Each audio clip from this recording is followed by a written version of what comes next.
Deck, how are you? Hello, George. I'm very well. How the devil are you? I am great. Do you know what? I have had a wonderful weekend, Deck. Oh, yeah. I have met some extraordinarily... Some extraordinary... What the fuck am I going to say, Deck? I've met some extraordinary people. Is that enough? Is that right? Did you go to Swindon? Well, almost. Okay. I tell you where I was. I was at the Royal Navy College. You know Naval. where I was. Naval. Naval. Something Yeah. with belly buttons or something, in it? It's like some hospital place. I was there, Deck, for the inaugural, or I think they've done it before, but I brought that word back as you introduced me to it. Inaugural Ring Magazine Awards. So this was, the 2024 awards, and it was a who's who of who's was in their, Deck. And I know what you're saying. You're like, why didn't you get everyone in on the pod? Why didn't you record? Mate, surely you got one I wanted person. to feel special. No, I wanted to feel like the star for once. Right. I didn't want to be in the hustle and bustle, the other side of the, the rope, That's with a fair little enough. mic saying, "Oh, excuse me, can I ask you about something?" No, Deck. I wanted someone to talk to me. And do you know what? One person they did ask me something. Who? And I think it was Boxing News. Actually, it was probably you. I wasn't there because I was doing actual work. I was working. I was covering the thing, so I had to turn down the invite, sadly. And I've got FOMO. I was going to say, what is your FOMO levels right now? Oof. I mean, they're high, man. But one thing that did help, is that I hear that it was totally alcohol free. Because I was worried. I thought, oh well, at least I can't do black tie. I'd struggle to do a black tie event if I was on dry January, or I'd struggle to stay dry. But I hear it was dry anyway. Apart from, well, it was alcohol free, which would have been perfect for me. So even worse FOMO. I didn't have a drink while I was there. Legend. Well, not an alcoholic one actually. I was like, oh, that looks nice. Parched. It was like but Elderflower. Yeah, I think it was. Elderflower and everything, man. It could be anything, couldn't it? Do you know, like when you're in a vegan's house and you're dreading it, you're like, oh, for fuck's sake, like what? And it's the most tastiest food ever because they can't just give you a steak or chicken. Yeah, they have to make go an to effort. town on it. Yeah, same with these mocktails, mate. I tell you what, true, man. They tasted delicious. They would lighten up. Yeah, Lighten up the taste buds. It's the dry January dream. So yeah, I couldn't go, and that so was I missed lighting up those. my sort of taste buds within the mouth, but my eyes were lighting up, Deck, with Yeah, the tell legends. us, paint us a picture. What was the crack? It looked unbelievable. So talk us. You get out of the car. Get out of the car, but you can't. What It happens? doesn't drop you at the door because this is one of them places, in London that I don't know, not even exclusive. It's like you didn't even know it was there. I've never heard of it before. I've never been there before. You get there, the gate is like a mile away. You got to frog march your way in. Your missus is freezing. You took my missus. Mrs. Groves. No, not your Oh, missus. your missus. Your missus don't feel the You cold. were Mine, like, your missus is freezing. I'm you like, take your what? missus. No, I took my missus. Sophie came with me. She, looked amazing. Freezing, right? So we got head down, power marching in. Get it. We're in, and then you're like, well, I don't know. I haven't been to any of these before, Deck. I've been out part of Riyadh season. I've been in Saudi. I've seen lots of famous people, but I've never been to one of these events, right? So I wonder who's going to be here, Deck. Is anyone going to be here? Maybe everyone's going to be here. What will shock me, Deck? I don't know. We're hanging up our coats, and as I turn around, first person I see, heavyweight champion of the world, Daniel Dubois. First person. What was he doing? The coats? I thought, he could have been doing the coats. That's like. He can reach, can't he?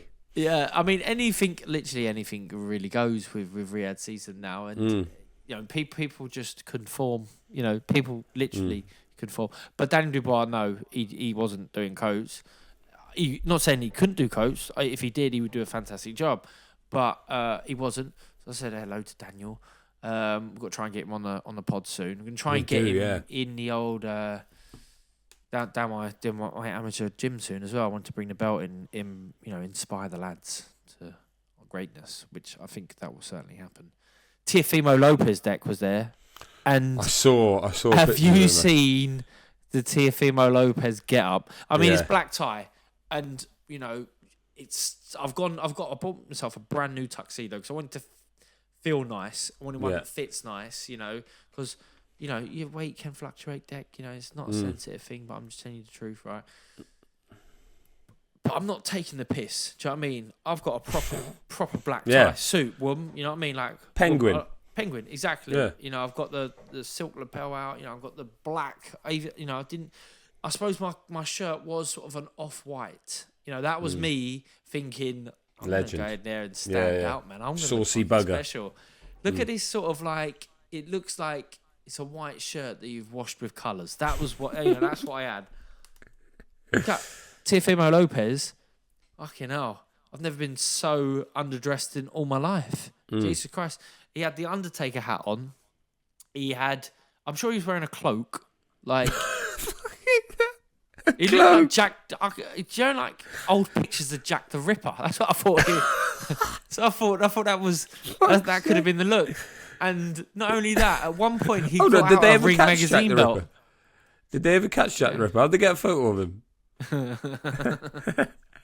So he looked like Badu Jack the Ripper, and he had his Ring magazine belt with him. Yeah, but he wasn't wearing it, to be fair. And later on, he shows up with one. It might not even been his, but he must have had one. At some point. He won it at lightweight, didn't he? Yeah. So now, Deck, we're sort of marching into like the area, where the holding pen. Before then after this, you're going to go up some stairs to be seated. But until then, this is where everyone is. And I look over to my left, and I can see Frank Bruno. He's everywhere now, Frank Bruno. He was nowhere, now he's everywhere. Frank Bruno, I was going to go over and say hello, but then I didn't. Then we've got some ECM legends, Deck. There's Hamza Shiraz, one side. There's Legend. Denzel Bentley shows up. Bentley. Give me some more ECMs, I'll tell you if they're in there. Fabio Wardley. Fraser Clark. Fraser Clark was there. Yeah. Fraser Clark come. Yeah, don't you? You know about Fraser I don't Clark. know. No, he's come, right? So, Fraser Clark. There's me with the off-white shirt. He's got the green velvet, sort of textured, sort of flowery, velour-ish, sort of, is it velour? Is that the word? Jacket, like dinner jacket, like gentleman's smoking jacket. Or He's gone big. He looks the nuts. He's got I don't know, he's got some sort of hat on. It could be a beret, could be a flat clap cheese cutter. It could have been a beret. It could be a Baker hat. Is he fucking Super Mario? It was. No, he looked quite good. He had that. That's the pin you have on the side with a little chain attached to it. You know what I mean? Oh yeah. It wasn't a pocket watch. It was almost a pocket watch. And I thought, mate, you are standing out. There's no one. No one's gonna upstage you tonight until he went over to shake Ricky Hatton's hand. Ricky Hatton had the same jacket on, Deck. That is burial. Yeah. After all that. And wasn't the same size, was it? No, it wasn't. No. The thing that got me, Deck, is that I've come to realise, I've always known Ricky Hatton was a mad Only Fools and Horses fan, right? Mm-hmm. But I've come to realise that Fraser Clark is actually pushes the Only Fools and Horses insanity. He loves it. Met David Jason recently. He had his autograph tattooed on his leg. They both look like a pair of Del Boys. Like, they're a little pair of cheeky chappies. And I thought it could have. I should have got a picture. I mean, who wore it better? Yeah. It was great. Talking of legends and talking of, it's just made me think of this one, Deck. Talking of Del Boy, right? Right. No, he wasn't there, was he? No, he wasn't. No, but if I said to you, which fighter, past or present, could remind you most of like a Del Boy Trotter? Who would look like David Jason now in his older years, maybe? Who looks like David Jason? I mean, nobody is standing out who looks like David Jason. Please, I'll put you out of misery. Do you want to hear it? It's better be good. And you're going to be shocked. But once you see it, this is another. It's one of those ones you can't unsee it. I'm good at these, right? I'm very good at these, right? Roberto Duran looks just like David Jason. Wait till you see Roberto Duran, right? And he's got that wry grin on his face, like where he's just taking a piss. And fuck. Mate, there was a bit where they stopped for a picture, right? And he had something in his goatee, and the president of the WBC, Maurizio Suleiman, cleaned his goatee for him with a little a little tissue like that. Well, for he's the Rodney. picture. Yeah, maybe he needs a bit of work for Rodney, but mate, Roberto Duran, David Jason. I mean, David Jason. Yeah, it looks just. I mean, it looks. That's a very good shout. Yeah, I can't unsee it now because now I can't even think of what David Jason looks like. All I could see is Roberto Duran. Exactly. Yeah, and that's Manos the di problem. Piedra. Yeah. What's you plonker in Panamanian. Panamanian. Yeah. Well, I'll tell you. Right. So you saw Roberto Duran. Did you speak to him? No, I didn't speak to Roberto Duran, right? Because at this point, I'm chatting to the missus, and she said to me, she's very good at asking these sort of questions, these big questions. She's like, "Is there anyone you're gonna ask for a selfie tonight with?" And I was like, because the initial reaction is like, absolutely fucking not. Who am I gonna have a fucking picture with? You joking? I'm fucking George Groves, mate. Fucking great fight. They want a picture of me. They want a picture of me, didn't they? Yeah. And then I thought, well, it's got to be Usyk, isn't it? Yeah. The Hammersmith Hardman. I mean, there's British legendary actor David Jason Duran stand over there for me. But what about Rick Mail, Usyk himself, Alexander Mail? Yeah. Rick Mail. Hold on. Was Rick Fraser Clark following Roberto Duran around all night because he thought it was David Jason? I didn't know. I didn't asking know for a picture. No, the likeness was uncanny, but I think I might have been way off. I might have been drunk on that non-alcoholic sort of cocktails they were serving up their deck. So speaking of being way off, Alexander Usyk looks like Rick Mail. So he was on your hit list then? On the hit list, him. Yeah. Right. And Selfie as I'm hit list. thinking him, I'm thinking that's probably it really in the world of boxing. Then there's a little commotion of like, when you can just feel there's like someone important walking past. Yeah. Now I have a little look, and I was like, "Oh, who's that?" And the missus goes, "That was Canelo." I was like, "Ooh." Now there's one. I'd love to get a picture with him for the FOMO of so many of my friends, like because they love him, and he's premium mini deck. Like he is top tier. He's premium and premium. I mean, there is beyond top. It's like sort of like I can live with him boxing, and I'll probably never meet him, right? Yeah. But he's here. And then as I started to think, I'm thinking, he's all right. I quite like him. I really respect him. He's a fucking good fighter. He's done a lot for boxing. He's an incredible fucking human being. Yeah, I can eat humble pie. Sure, I'll think one day I was going to fight him. And if I did fight him, I'd fucking try and cave his head in. Yeah. I certainly would have done, Deck. But in the meantime, I've got to try and get hold of him for a picture. But the night is young, Deck. I'm not panicking about this yet, right? So I'm talking to Don Charles. I had a little chat with Andy Lee, and that was a bit like, ooh, I'm talking to two trainers of the, two heavyweights. You got Daniel Dubois, Joseph Parker was there, coming straight off his flight after his big win was Jai Opetaia. He comes one. He was there, was he? Yeah, Jai Opetaia. Big high fives with each other. Yeah, how you doing, bro? Yeah. I tried to be funny and was like, "Oh, mate, more air miles. How you feeling?" I forgot to congratulate him on his big win, but he's good. And did you see that, Deck? That he smiled for a picture with Joseph Parker. Did he? He didn't even smile for it. He had a picture with Usyk, didn't smile, but he smiled. I saw that picture. Joseph Parker. Do you know what? That pulled a lot of people out of the woodwork. I won't name them, but basically every cruiserweight on my Instagram who follows me, I put that picture saying, "There's a fight." Basically, every cruiserweight who follows me was like, "Shut up, stop it, shut up. It's not happening." So that pulled a. Do you know what I realised with Jai Opetaia? Do you know what he reminds me of? In the film, in like post-apocalyptic films, when there's always like a faction of like renegades who have survived, and there's like a leader who has got like a big gun and like sleeveless top. He's just like a horrible bastard. That's Jai Opetaia. Yeah. He would be the leader of the faction who, in the post-apocalyptic world, who were trying to sort of take everything down or whatever. That's him. So is this like more Mad Max, or is it? Yeah, like that sort Terminator? Of vibe. Yeah. Yeah, exactly. Mad Max or that. Yeah. Demolition Man. Or like 28 years later, which is coming out soon, which I can't wait for. That's going to be a bit of that. The post-apocalyptic king of the rebels. That's Jai Opetaia.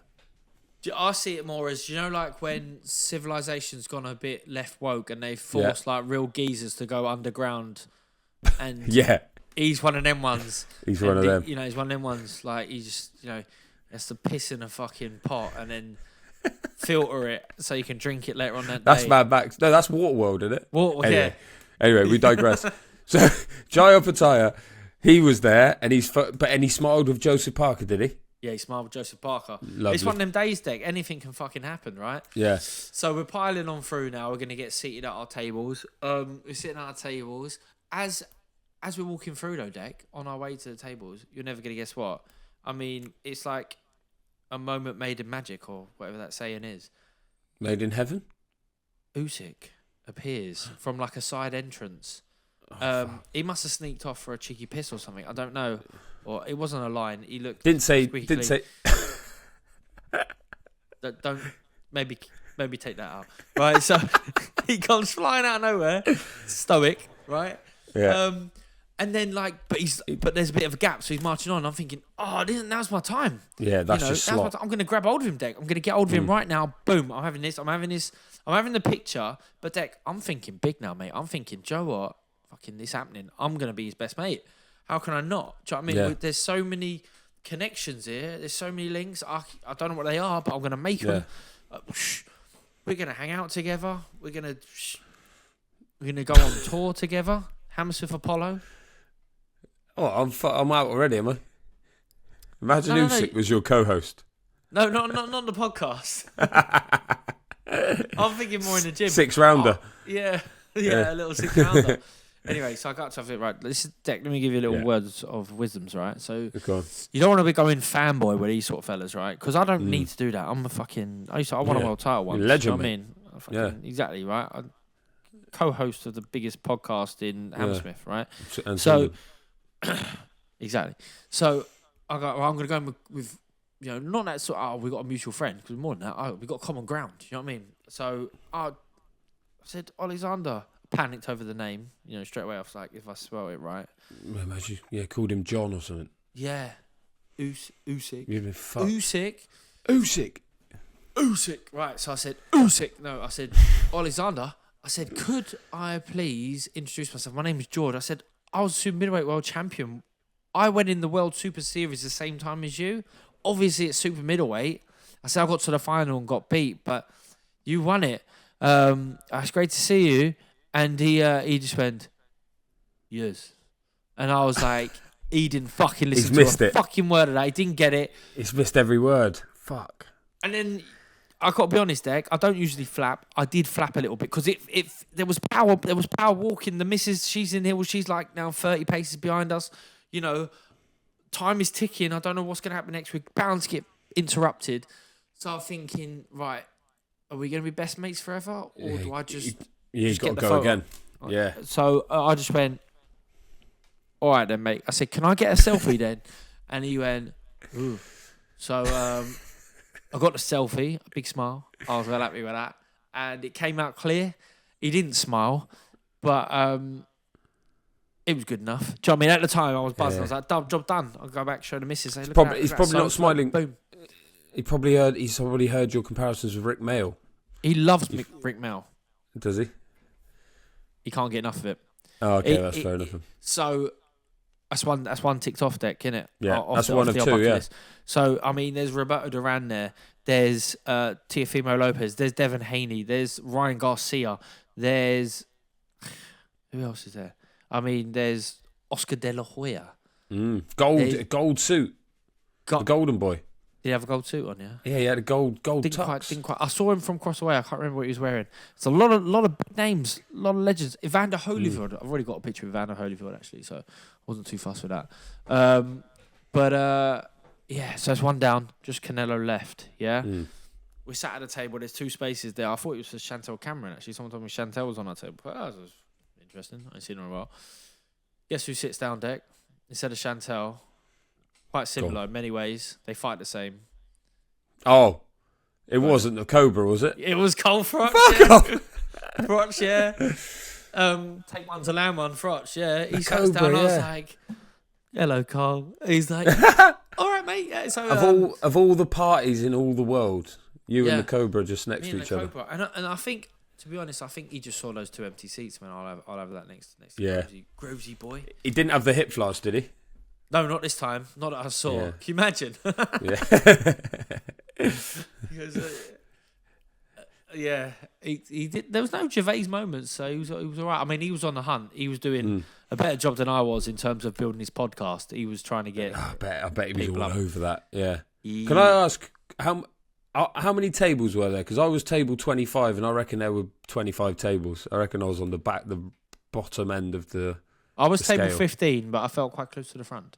So there was a stage, then there was a U facing the stage, which was like a the female top sheep tables. Yeah, there was a U. There was a female sheep facing the table. facing the table, and they slaughtered it, right, Deg?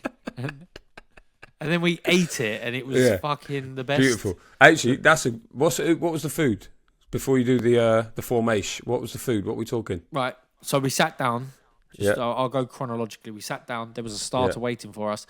It was like a mint pea with. See, my uncultured palate. I'd say it felt like a cheese of times. It felt like a mozzarella with minted pea. And some people at home probably going, "You bellend." They love a burrata, don't they? I mean, I say burrata. they. Everyone, fucking everywhere. That's like when pulled pork came out. Burrata. Burrata's like mozzarella. That's what you put tomatoes on toast. That's bruschetta. Anyway, minted pea with cheese sounds lovely to me. Sounds like a velouté, if you ask me. They had these colas, like this little Coca-Cola, but it wasn't Coke, like in a posh can, like no sweeteners. It tasted nice. It was subtle. It was so subtle that the cola that, it could have been lemonade. It was a bit weird. It was nice. Enjoyed that. But I'm thinking, I've done all right here, Deck. I've done all right here. 15. I think 25 was kind of near the back. Yeah, There might have been 30 tables. I think you was on a bit of a media table. I think Paddy. I would have been. Paddy or producer Paddy might come on and say, he was 25. Andy Scott was there for Sky. But on on the sheep table at the front deck, right? Yeah. You had boom, boom, boom, boom, boom, boom, fighter after fighter after fighter, and those fighters were right. Alexander Usyk, obviously, and Usyk had a few team members. Like that's how big times he is, right? Yeah. Daniel Dubois was there. Canelo was there. Right. His Excellency Turkey Al Sheikh was there. Banging Beterbiev? Beterbiev. Bivol was there. I can't remember seeing Beterbiev, right? Bivol was there, but not on the... Oh. You lose a tight decision, son. You're out. Fuck. He's on table 25. No. He was near the front. He might have been like table 4 or something. But, he was not out in the cold, but he was out to the side. Yeah. Spencer Brown was on the top table, so maybe he's the representative of. I know we looked after Tyson Fury, but he also Riyadh seasons. So yeah, he fucking pulls the strings, doesn't he? He pulls the strings. He's a big player out there now. Eddie Hearn was there. Eddie Hearn was there. He went big. He went white jacket. Oh, black tie. That's a dangerous game, though, isn't it? But he had white jacket. And dangerous game. You look like a waiter. Yeah, he could have looked like. Did he look like a waiter? He looked more like Cabaret. No, he looked great. It was a well-fitted jacket. But yeah, he was not outshone by Teofimo. We had a couple of ECMs who have been on, a couple who are yet to come on as ECMs, but some big hitters, some big personalities actually who presented the awards for the evening. So Ben Whittaker, ECM, he was there, no black tie. But he's a fashion icon now, isn't he? Yeah. Sort of usually, what's his brand? Is it Fendi? That's Eubank, isn't it? He's usually in something, isn't he, Ben? Eubank was there. He was there. He just had a Diamante jacket on, like not a suit jacket classic. or nothing. He always wears that. Wears what he likes. Yeah. Conor Ben, he was there. He probably had a tux on. I can't remember what Ben had on. Conor Ben usually sticks to the rules a bit, don't he? He had the old. I'm sure he had black tie on. Conor Ben, Ryan Garcia, He presented an award. Yes. You know what? Well, it's like they went for the sort of Don't say Larry it. pack. Don't no, say it. They went for the Larry pack. Yeah. No, exactly. Yeah, entertainment. Yeah, the entertainers. Devin Haney, he presented an award.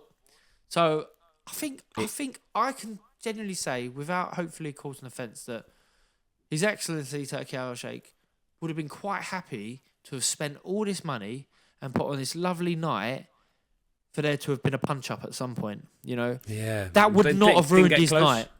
No, he loves that shit. I thought, well, there was a bit where Canelo had a chat with Eubank Jr. and I thought, oh, what's that going on here? Yeah. What's he sticking his nose in? Get out of the way, Canelo. Come and have your picture with me, mate. Stop interfering in the Ben bloody Eubank fight that I've been talking about last week. Yeah. So I saw Conor Ben. I was like, what's happening? He goes, he sort of said, like, he's waiting. You know, he's getting fucked around. I think he implied that it's Eubank's problem. Eubank came up to me at one point, gave me a little couple of jabs in the belly. He said, "Oh, you still rock solid, mate." I was like, "Yeah, still got it." Still got it. Only need one shoulder. But I'm gonna put you in misery. I know you're worried about it, right? So dinner's done. Dinner was steak. Steak for you, Deck. Fuck for that. That's all I would care about is what was for dinner. Steak and veg, medium and rare, veg. very nice. Any potatoes? One potato, 2 potato, 3 potato, 4. No, 1 potato. Because we're not greedy, and it's late now, Deck. It's really late. You don't want that heavy shit in your belly before you go to bed, right? No, it's late. Halfway through that steak, if you know, it was halfway through everyone else. I was finished. I inhale my food, Deck. They forgot to bring us like a ravioli to go with it. I thought that was a bit weird, but it was like a lobster bisque ravioli. It was sounds decent. Decent. Anyway, I thought, right, I am gonna go and get my hands on Canelo for my picture now. Preferably, I'm gonna wait till he's finished eating because no one wants to get disturbed when they're eating. Do you know what I mean? Some people really get offended by that, don't they, Deck? So I didn't want to be that guy to offend him if he's really precious about his lobster bisque or whatnot. You don't want to offend Canelo, do you, when he's eating his fucking ravioli? But I'll tell you who ain't shy, who ain't backwards come forward, Fraser Clark. So Fraser Clark was closer to him. He was between us. I thought Fraser's going to definitely tap on his shoulder. He did. I was like, right, that's it. I'm going to stand behind him. Fraser don't fuck about. He's top quality, man. He says his bit. He gets his picture. He moves on, right? I'm there. Again, common ground, Deck, common ground. I'd love him to say, George, fucking give me a big cuddle. You know, if I said, mate, I've been watching all your fights, big fan of yours. Fucking you was the reason I never went up to super middleweight till, 2018 and, rest of it. But he didn't. He sort of looked at me. But I came with a common ground and said, Canelo. That's what I was going to ask you, Dave. What would you call him? I called him Canelo. Is that, it's not really offensive. I'm trying to think, sometimes in press conferences and calls and stuff, like, when there's an audience, you have to kind of get his attention. I think it would be Canelo that I've said in the past. Canelo. I wouldn't call him Saul. I wouldn't call him Alvarez. I wouldn't call him Cinnamon Chops. I think I'd call him Canelo, or maybe just Nello. Or maybe just be like, oi, mate. Well, anyway, what'd you say? Canelo. I went, Canelo. Canelo. He looked up like that. I said, coming up, you get. He didn't wear his fucking Turns out he socks, was already standing. No, I said, mate, my name's George. I said, I was the WBA super middleweight world champion just before you. I said, I lost it in 2018 to Callum Smith. And you boxed him for it after. He went, yeah, hi. And he goes, I got revenge for you. I was so happy with that, Deck. I was like, yes, mate, yeah. I said, you did. Thank you so much. It's wicked, man. I said, and then I thought, that's enough for me. I don't want to, stumble in with a shit line. I said, can I get no. Someone then interrupted us, Deck. Who was Someone interrupted us, went straight, just cut through me and asked him for a picture. And he's a genuinely nice guy. He didn't turn to him and say, fuck off. Like, I'm talking to George, right? Talking to George Groves here. He sort of went, okay. So then they had a picture. And then at that point I thought, well, I'm probably not going to be able to seal the deal here with, the lifelong friendship. I'll probably regret it in the morning anyway about that. Photo's anyway. fine there. So I'll just go with a photo, yeah. So I said, actually, Canelo, can I get a photo as well, please? He's like, yeah, sure. And a big happy face. And he went, you're much bigger then big super middleweight or something like that. He goes, I'm so small. I was like, yeah. Couldn't have lived with you, could he? He couldn't have beaten a prime George Groves, I'll tell you that. Well, I'm glad you said it because, you know, I always, especially not down the copper box. No. Yeah, do you imagine the two gingers at the copper box? That would have been good, wouldn't it? It's a shame it never happened. There's still time. Okay, so you've got your 2 photos. You've had your steak. Obviously, the point of the whole thing is awards. What was the score? What were the awards? Who won what? Good, I'm glad you asked. Right, so in no particular order, right? Yeah. Best knockout of the year. That went to Daniel Dubois, right? Can't argue with that. I'm sorry, you can't. Can't argue with that. I thought worthy winner. Great knockout. I was fortunate enough to sit ringside. I thought it was a great knockout. On the biggest stage. I'll tell you what, they showed the clips of the other knockouts, but one sickening knockout was, is it Keyshawn H2O?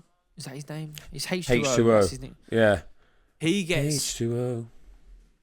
He gets. That was bad. Iced. H2O gets iced, and he goes face first. Ashton Silver's name, isn't it? Ashton, yeah. It's that guy. He left him in Ashton. He was Jake Paul's guy, wasn't it? That guy.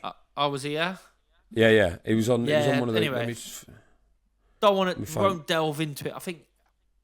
No, but it was horrible knockout. Lucas Baddy. Yeah. Lucas Baddy, yeah. Babby, yeah. So he sends him to the shallow realms, but Daniel Dubois gets up there, he does a fucking awesome speech. Yeah, he's super pumped. He's sort of he's become that guy who jogs to places, like he almost jogged up there to get the thing, and jog back to his chair. He knockout of the year, right? Round of the year, Alexander Usyk versus Tyson Fury, round 9. Yeah. They give this award deck to Alexander Usyk, but to be fair, I thought like Fury could have easily collected that. Fury's heart in that was what made the round exciting, wasn't it? And his head sort of spinning around, getting buzzed about like that, and his legs keeping him up. Yeah, his wobbly legs. Yeah, I did notice Fury conspicuous by his absence. Yeah, no sign of the big man. It's a big. He don't want to be there, does he? Do you know what I mean? Everyone's going to be pestering him and chatting shit to him. Yeah. And everyone's going to be celebrating Usyk. It's hard. It's hard, Deck. It's hard. It would be very hard for him. I was surprised that Anthony Joshua was there because I thought he wasn't. I was arguing with the missus who said, he's there, he's here. And I said, no, he's not. Why would he come here? Like, he's not going to come here. He's been beat by Dubois. Dubois is on the top table. Like, there's no way he's here. She's like, here's a picture of him here. And I was like, he's not here, okay? Not good enough. He's not AI. Here. Could be anyone, really. Photoshop. Yeah, exactly. He was there, George. He did an interview on DAZN and he said he wants to fight Fury. He's making all the right noises. Got to happen this year, blah, blah, all that stuff. So that's good news. He's listened to the pod, hasn't he? He was there, though. Yeah, he was there. So he was there. Didn't see him. Didn't. I've had a picture of him. He asked me for a picture once, Dave, believe it or not. Did he? Gonna blow your mind, isn't it? Ooh. That's cool. Like, probably before his debut, to be fair, but it was a ripe old time ago, and I've shook his hand like half a dozen times since. But nice show off. I'm just saying. Fucking washed it. Just fucking saying. All right. Then, so some more awards. Female Fighter of the Year was Fondoro. Gabriela Fondora. Fondora, yeah. I can't do the accent. And she was great. Got up. The youngest undisputed female champion in history, 22 years of age. Yeah. I think she boxed and won 4 times this year or last year. Yeah. Amazing. Yeah. Amazing. Brilliant. Good speech. Great speech. Spoke really well. You know, I think she'd be an inspiring character for a lot of female fighters out there. You know, even young girls who haven't thought about boxing yet. Be like, yeah, I'm gonna get in there.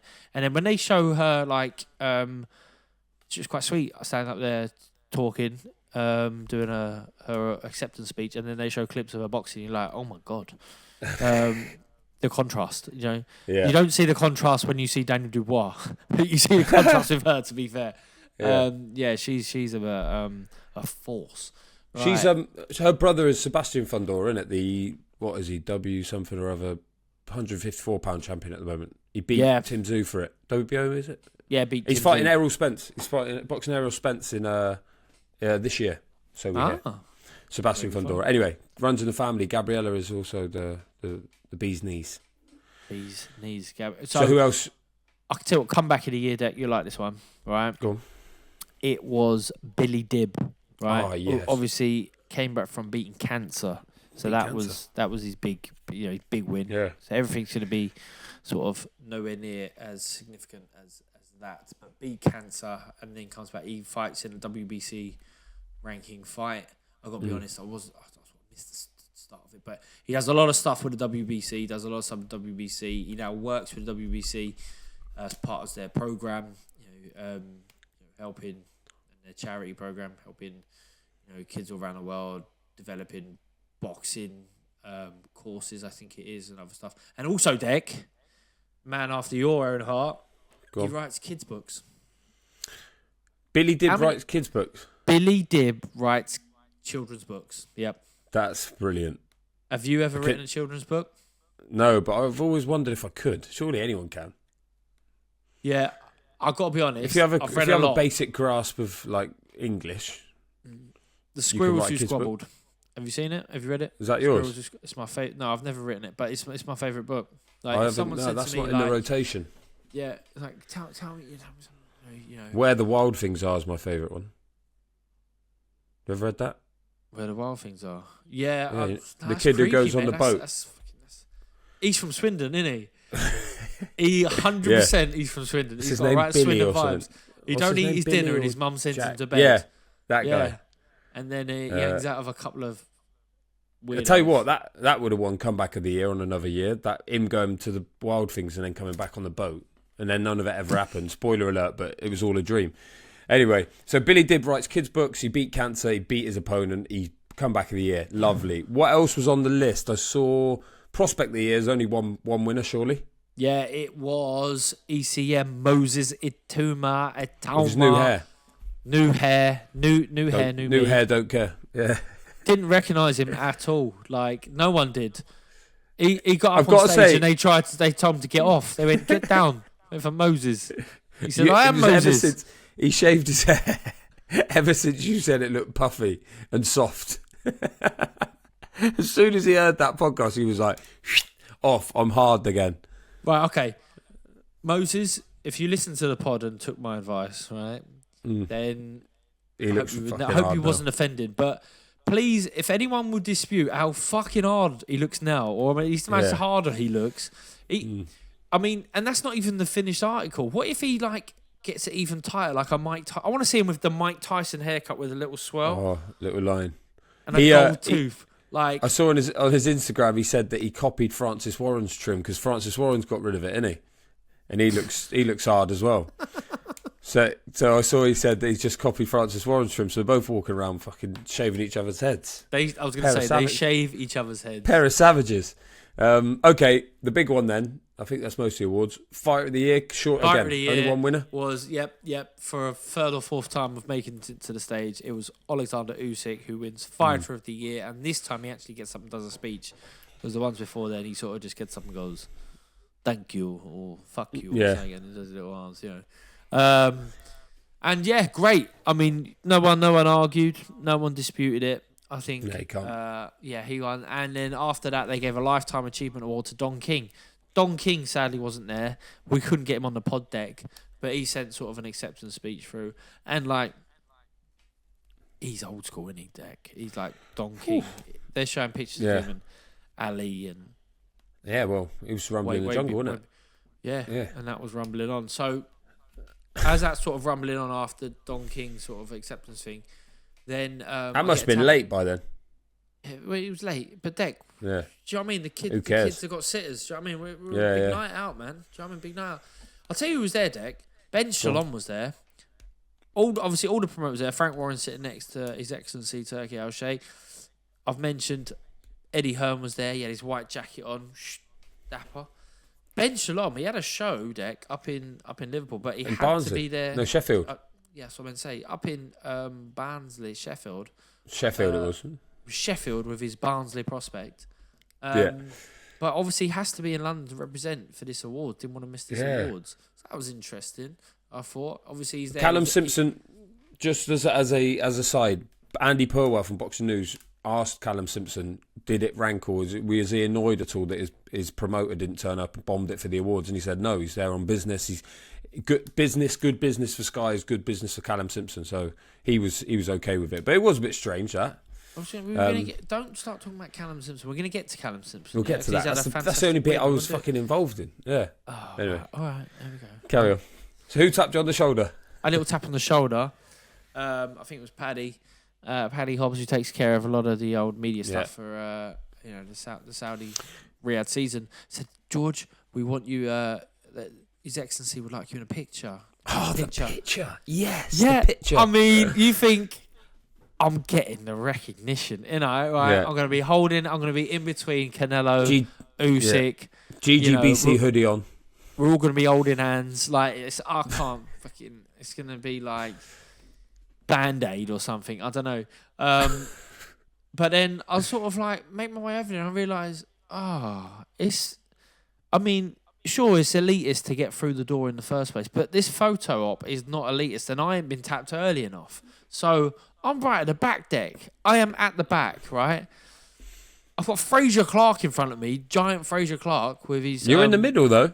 With his fedora hat on or whatever he was wearing. I've got Ben Whittaker, who's now like he's even 4 inches taller than he was when he woke up this morning. He's about 7 foot. Yeah, and I was like, and you know, like when you're on tiptoes, you can't. In the picture, you're thinking it's the picture. No one's gonna know. Like it's a freeze frame, but you're sort of slipping and sliding and falling. I'm thinking if I'm in this picture and I'm sort of leaning a bit to the right where I'm on my tippy toes, and you can tell, I'm gonna look like a loser. Ruined the only saving grace at this point was Teofimo Lopez, right? It was like off to the side, going, "Guys, let me through! I need to get in the picture." I seen that picture. He's on the side, like. He just picked up someone's Ring magazine belt. I mean, I don't think it was his. He just had a Ring magazine belt on the side. He looked like just the runner who had to bring the Ring magazine belt to put it in. The Undertaker. Luckily, the Undertaker. Was Lyndon Arthur there? Is that Lyndon Arthur was there? Yeah, he was in the top corner of the picture. Yeah. I was like, is that Lyndon Arthur? Light heavyweights were represented. We had Lyndon Arthur, we had Joshua Buatsi, we had Callum Smith, we had Anthony Yard. Yeah. Anthony Yard with Tundi. ECM Tundi. They were on. Bivol there. And I'm trying to think of the old British scene, because that was the scene, wasn't it? Lightweight scene. So Dan Aziz?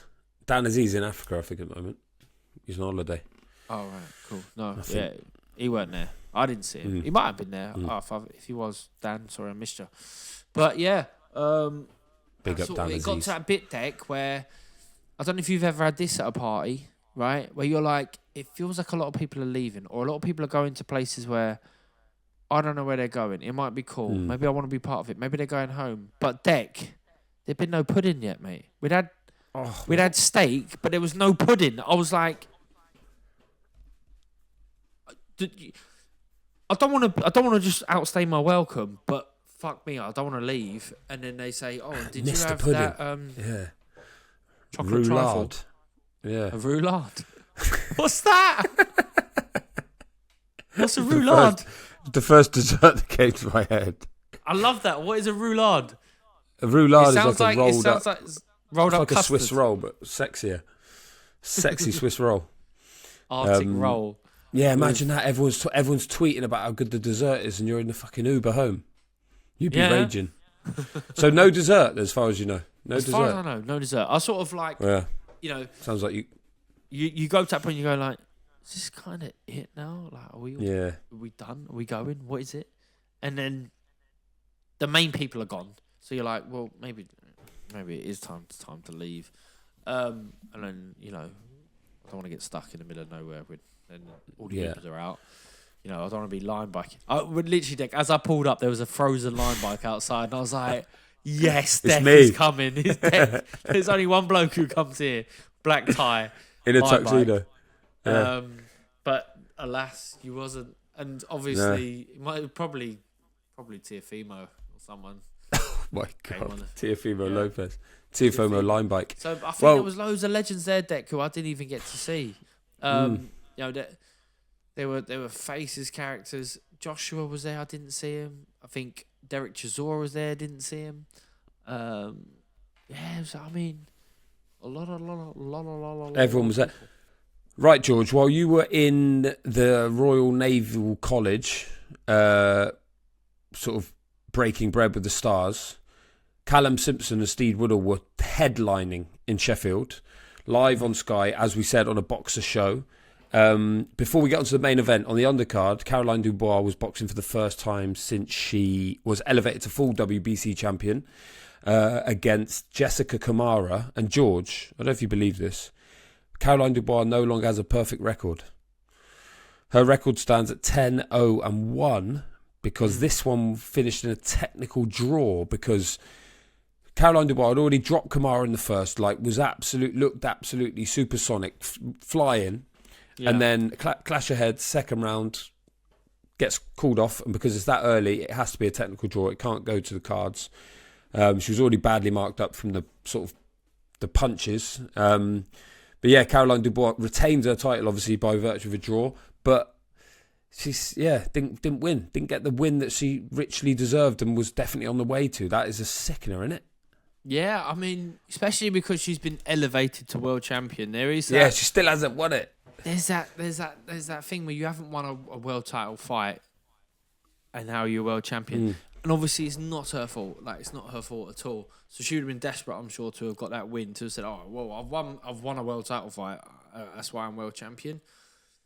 So, Deck, it's a weird one. Are you just sticking by the rules and be like, "Well, this is the rules. It has to be this," or I'm not imagining it. It used to be, regardless of whether it was a head clash or whatever, if there was a cut and someone got stopped, the other person won. I'm sure that used to be the case. I mean, it's not fair I think at all. That first 4 round business, that's kind of new. It's first 4, yeah. You have to 4 completed rounds for it to go to the cards. Yeah, but it changes. So I found this out when I did my trainer's course. I think it's 4 rounds for a 12-rounder, but then it goes down. You know, if you're fighting in a 6-rounder, it might be of course, yeah. Something like that. Right. And then I don't know what it is for women because it's 10 twos.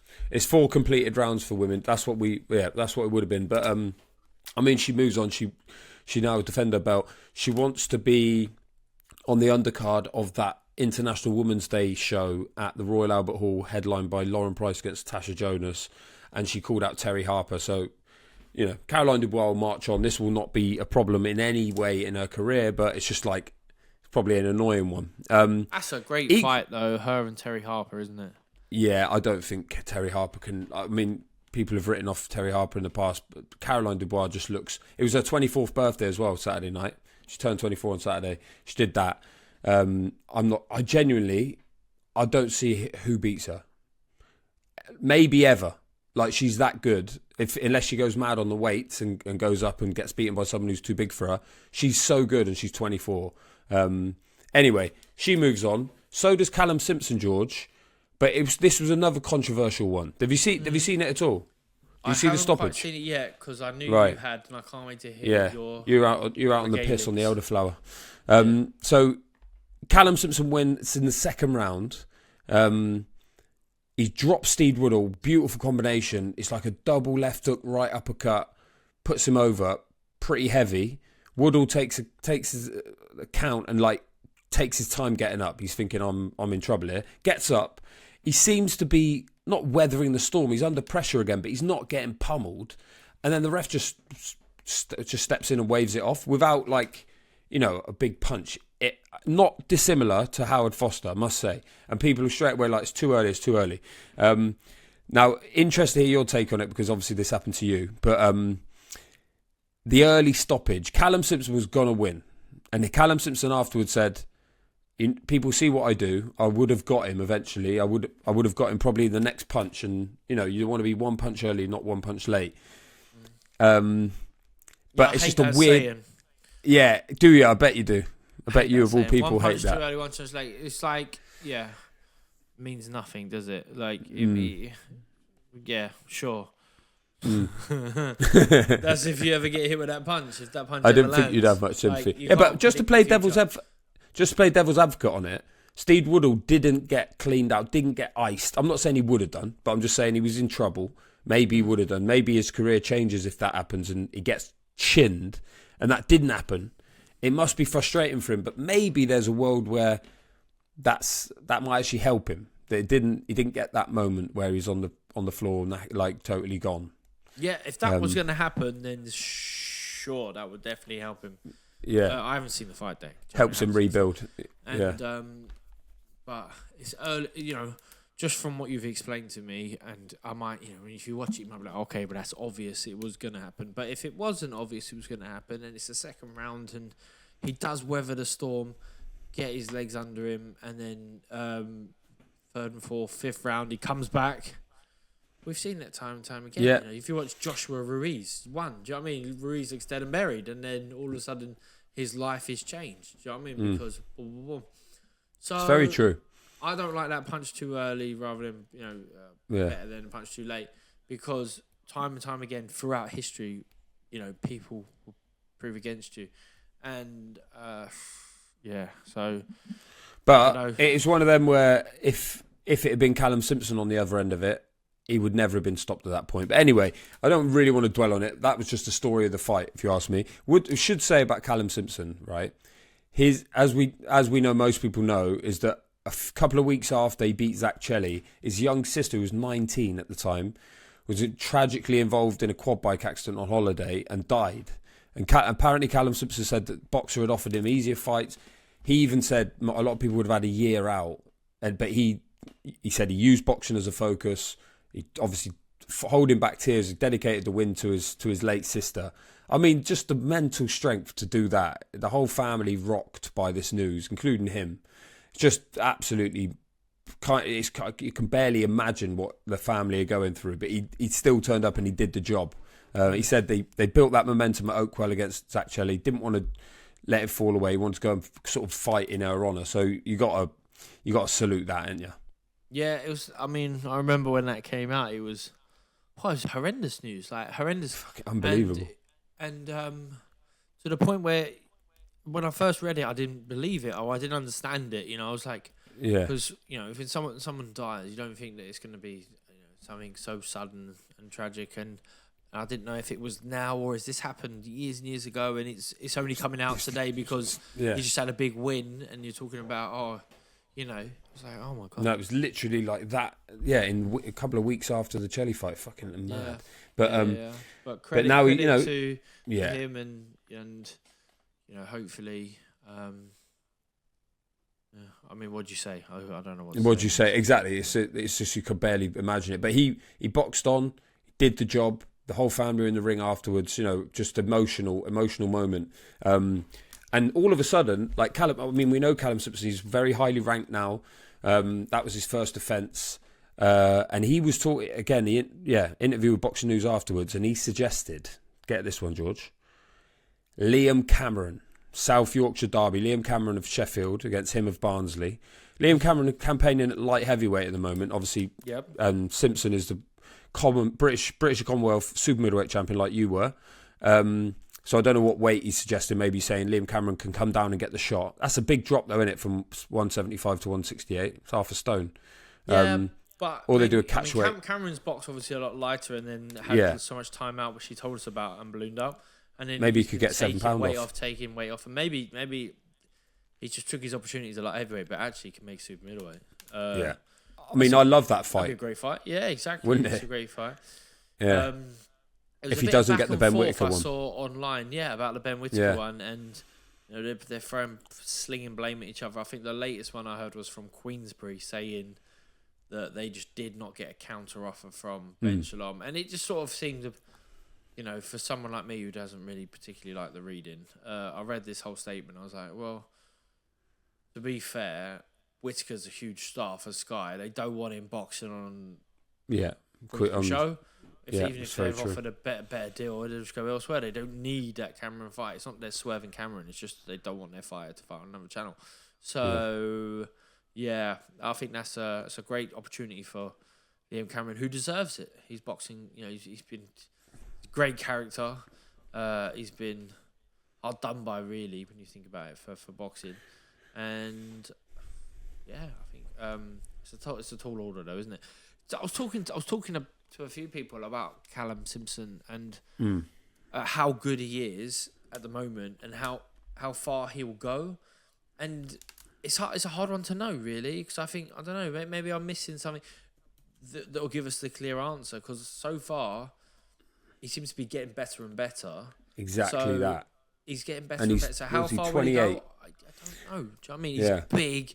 He looks strong, you know, and he's improving. So yeah, he's not just a big ticket seller, and they're trying to do favors for him. I think he's better than that. At the same time, if you say he's a future world champion, you'd be like, I'm not sure yet, you know. So yeah. You know, he's still got it all to prove, but he's doing everything right at the moment. He's 16-0 with 11 knockouts. He's only 28. Like I said, that was the first defence of those titles.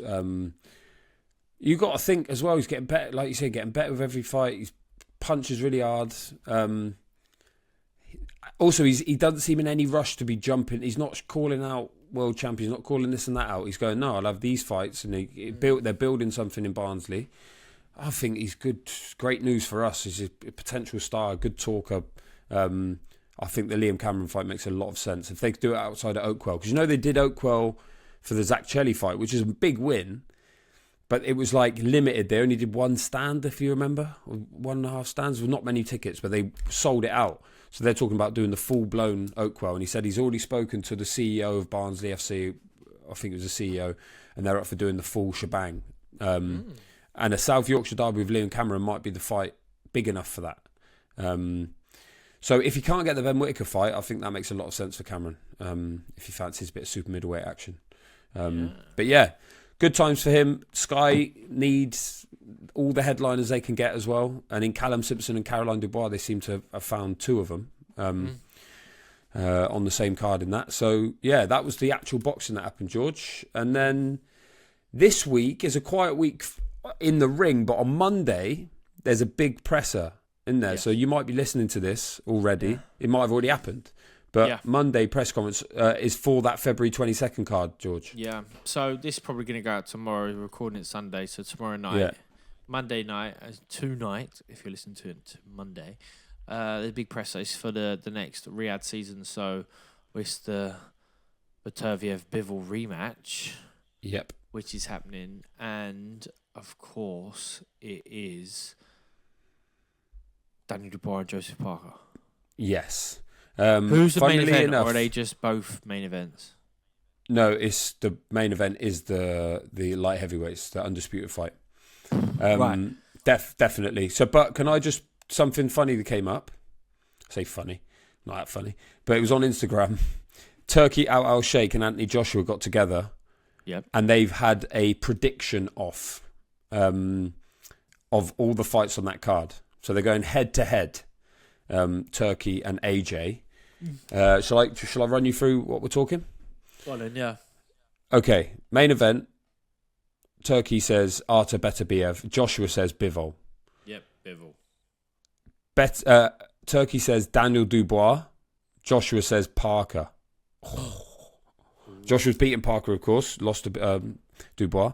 Both of them said Shakur Stevenson will beat Floyd Schofield. It's an interesting one. Hamza Shiraz, Turkey Al Sheikh says, will beat Carlos Adames, but AJ says that Hamza Shiraz is going to lose.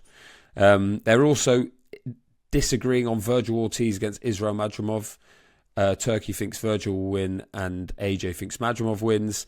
Ajit Kabayel is Turkey's pick against Zhilei Zhang, who Joshua is backing. And then they're both backing Joshua Buatsi to beat Callum Smith. Who would have thought it? That's boxing these days. Joshua and the chairman of the Saudi General Entertainment Authority are getting together and doing predictions now. We're all out of a job, Dave.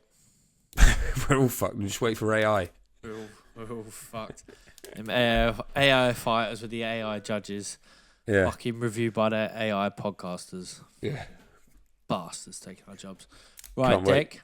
I'm gonna go to that on Monday. I'm gonna do Yes, best I'll be endeavours. there. I might see you there. Yeah, we'll get some exclusive contents. Get some stuff. Are you really like uber super tight with like Baterviev? Because last time I met him, Yes.